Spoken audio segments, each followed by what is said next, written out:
ഞാൻ doctor Sushant, consultant neurologist, SCT hospital Pattom. ഞാനിന്ന് സംസാരിക്കാൻ പോകുന്നത് പാർക്കിൻസോണിസം രോഗത്തെ പറ്റിയാണ്.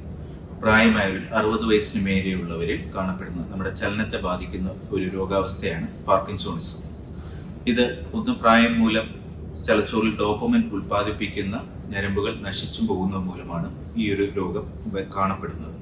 ഇത് കൂടാതെ ഡയബറ്റീസ്, പ്രഷർ ഉള്ളവരിൽ തലച്ചോറിനുള്ളിലെ രക്തോട്ടക്കുറവ് ഉണ്ടാവുകയും അതുമൂലവും പാർക്കിൻസോണിസം രോഗം ഉണ്ടാകാം.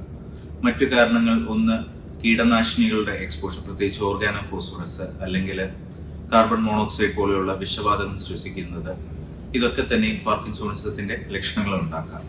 ഇത് കൂടാതെ അടിക്കടി തലച്ചോറിൽ ഉണ്ടാകുന്ന ക്ഷതങ്ങൾ, പ്രത്യേകിച്ച് ബോക്സേഴ്സിൽ അല്ലെങ്കിൽ തലച്ചോറിനുള്ളിലെ ഫ്ലൂയിഡ് കൂടുന്ന മൂലം ഉണ്ടാകുന്ന നോർമൽ പ്രഷർ ഹൈഡ്രോക്സെഫാലസ്, ഇതെല്ലാം തന്നെ പാർക്കിൻസോണിസത്തിന്റെ ലക്ഷണങ്ങൾ ഉണ്ടാക്കുന്നതാണ്. പ്രധാനമായിട്ടും 4 ലക്ഷണങ്ങളാണ് പാർക്കിൻസോണിസം രോഗികളിൽ കാണപ്പെടുന്നത്. ഒന്ന്, കൈകാലുകളുടെ വിറയൽ. ഇത് രോഗി വിശ്രമാവസ്ഥയിൽ, റെസ്റ്റിംഗ് ഫേസിലാണ് ഈ ട്രെമേഴ്സ് അഥവാ വിറയൽ കാണപ്പെടുന്നത്. ഇത് ശരീരത്തിന്റെ ഏതെങ്കിലും ഒരു വശത്ത്, കൈയിലോ കാലിലോ ആയിരിക്കും ആദ്യം തുടങ്ങുന്നത്. ക്രമേണ രോഗം തീവ്രത കൂടുന്നതനുസരിച്ച് മറുവശത്തിലും മുഴുവൻ കൈകളുടെയും കാലുകളുടെയും വിറയൽ അനുഭവപ്പെടും. ഇതുകൂടാതെ രണ്ടാമത്തെ ലക്ഷണം എന്ന് പറയുന്നത് പേശികളുടെ ദൃഢത, ഒരു സ്റ്റിഫ്നെസ് എല്ലാ ജോയിന്റ്സിലോ അല്ലെങ്കിൽ മസിൽസിലോ അനുഭവപ്പെടുന്നത്. ഇത് കാരണം ജോയിന്റ് പെയിൻ ഉണ്ടാകാം. പ്രത്യേകിച്ചും ഷോൾഡർ പെയിൻ ആണ് പാർക്കിൻസോണിസം രോഗികളിൽ കൂടുതലായി കാണപ്പെടുന്നത്. മൂന്നാമത്തെ ലക്ഷണം എന്ന് പറയുന്നത് എല്ലാ കാര്യങ്ങളിലും ഉള്ള ഒരു പതുക്കം, പഴയ സ്പീഡിൽ കാര്യങ്ങൾ ചെയ്യാൻ പറ്റാതിരിക്കുക. നാലാമതായിട്ട് ബാലൻസ് ഇല്ലായ്മ, പ്രത്യേകിച്ചും നിരപ്പല്ലാത്ത തറയിൽ നടക്കുമ്പോഴോ സ്റ്റെപ്പ് ഇറങ്ങുമ്പോഴോ ഇരുന്നിട്ട് എണീക്കുമ്പോഴോ ഒക്കെ വീഴാനുള്ള ഒരു ടെൻഡൻസി വരിക. അപ്പൊ ഈ 4 ലക്ഷണങ്ങളാണ് പ്രധാനമായിട്ടും പാർക്കിൻസോണിസം രോഗികൾ കാണപ്പെടുന്നത്.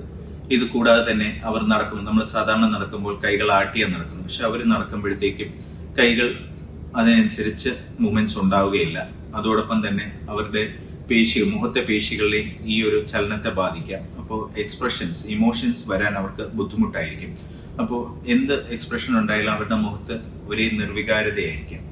ഇത് കൂടാതെ ഹാൻഡ് റൈറ്റിംഗ് ഉള്ളവരിൽ അവരുടെ ഹാൻഡ് റൈറ്റിംഗ്, അവരുടെ അക്ഷരങ്ങളുടെ സൈസ് ചെറുതായി വരാം. ഇതെല്ലാം തന്നെ പാർക്കിൻസോണിസത്തിന്റെ ലക്ഷണങ്ങളാണ്. അപ്പോൾ ഇത് ഡയഗ്നോസ് ചെയ്യുന്നത് പ്രധാനമായിട്ടും രോഗലക്ഷണങ്ങൾ വെച്ചിട്ടാണ്. പിന്നെ മറ്റു കാരണങ്ങൾ എന്തെങ്കിലും ഉണ്ടോ എന്നുള്ള അറിയാനായിട്ട് CT അല്ലെങ്കിൽ MRI അല്ലെങ്കിൽ മറ്റു ബ്ലഡ് ടെസ്റ്റുകൾ ആവശ്യമായി വരും.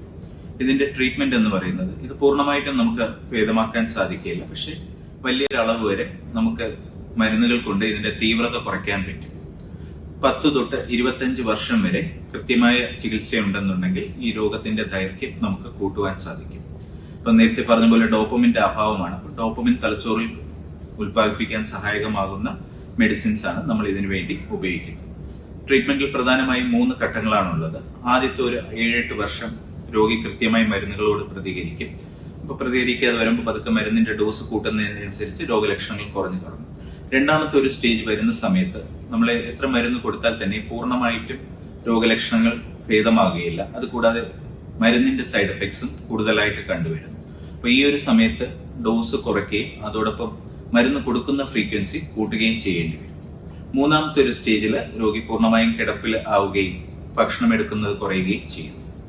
അപ്പൊ മരുന്നുകളോട് കൃത്യമായി പ്രതികരിക്കാതെ വരുമ്പോൾ നമുക്ക് തലച്ചോറിനുള്ളിൽ ഇലക്ട്രോഡുകൾ സ്ഥാപിച്ചിട്ടുള്ള ഡീപ് ബ്രെയിൻ സ്റ്റിമുലേഷൻ എന്ന സർജിക്കൽ രീതി ഇപ്പോൾ ലഭ്യമാണ്.